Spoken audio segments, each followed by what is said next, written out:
ದೇವ್ರ ತೊಳೆದ ನೀರು ಬಂದು ಇಲ್ಲಿಗೆ ಬೀಳುತ್ತಲ್ಲ, ಇಲ್ಲಿ ಬಿದ್ದು ಇದಕ್ಕೆ ಹೋಗೋದ್ರಿ ಅಂತರಂಗಿ ಮೇಲೆ ಹೋಗುತ್ತಂದ್ರೆ ಇಲ್ಲಿಂದ. ಅಂತರಂಗಿ ಅಂತ ಐತ್ರಿ ಒಂದು ದುರ್ಗಾ ದೇವಿಂದ ಒಂದು ತಳ ಒಂದು ದೇವಸ್ಥಾನ ಐತ್ರಿ, ಹೆಣ್ಣು ದೇವ್ರ ಅಂತ. ಆ ಹೆಣ್ಣು ದೇವ್ರದ್ದು ನೀರು ಅಲ್ಲಿ ಹೋಗತ್ರಿ, ಮೈ ತೊಳೆದ ಸೀದಾ ಇದಕ್ಕೆ ಹೋಗೋದ್ರಿ ಅಂತರಂಗಿ. ಅಂತರಂಗಿ ಅಂತ ಐತ್ರಿ, ಮೇಲ್ಗಡೆ ಹೋಗುತ್ತ ನೀರು.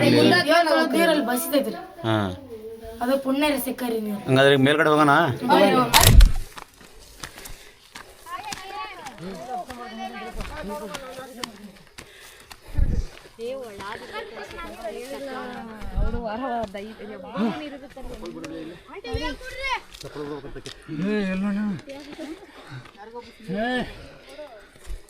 ಚಪ್ಪಲ್ ಬಿಟ್ಟತ್ತಲ್ಲಿ ಒಟ್ಟಿಗೆ ತಿಂತೆ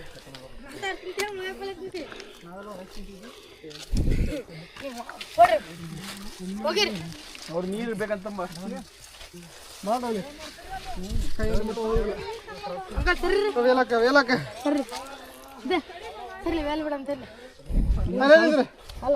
ಹಸಿ ಐತಿ, ಇನ್ನೊಂದು ಸ್ವಲ್ಪ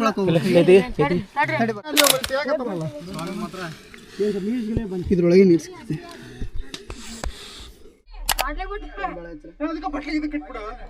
ಬಟ್ಲಿ ಕಟ್ಟೆ